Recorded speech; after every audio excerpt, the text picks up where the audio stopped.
వినాలి ఈ మాట. నేను ఎన్నికల్లో రాజకీయాల్లోకి వచ్చే నాటికి నా కుటుంబ ఆస్తులు మొత్తం ప్రభుత్వానికి రాసిస్తా అని చెప్పిన అన్నట్టుగానే బాండ్ తీసుకొని వచ్చిన నాది నా కుటుంబానికి సంబంధించినటువంటి నా కుటుంబ ఆస్తులన్నీ ఈ రాష్ట్ర ప్రభుత్వానికి చీఫ్ సెక్రటరీ గారికి అన్నగారి ద్వారా పంపిస్తా ఉన్నా. మీరు ఎప్పుడు ఆదేశించినా మేము పూర్తి స్థాయి అమలు చేస్తామని చెప్పి తెలియజేస్తా ఉన్నా. ఇంకంతేకాదు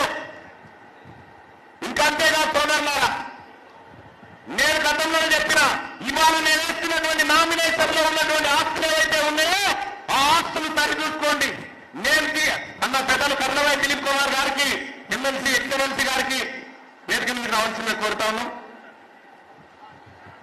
నేను ఏదైతే ఇప్పటి వరకు చెప్పుకుంటూ ఒక్కటి మిస్ కాకుండా రైట్ టు రీకాల్ మొదటిసారిగా ఈ భారతదేశంలో నా మీదే పెట్టుకోబోతా ఉన్నా. అది తీర్మానం చేయబోతున్నటువంటి కార్యక్రమం.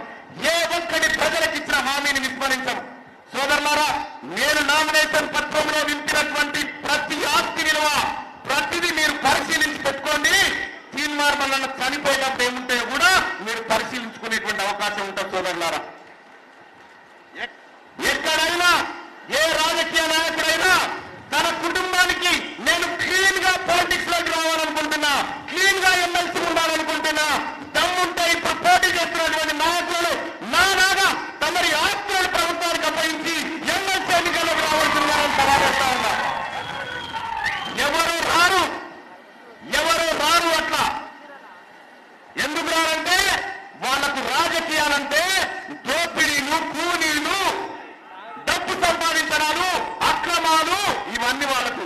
కానీ నాకు రాజకీయాలంటే నేను గతంలోనే చెప్తున్న సోదరులారా, నేను రాజకీయ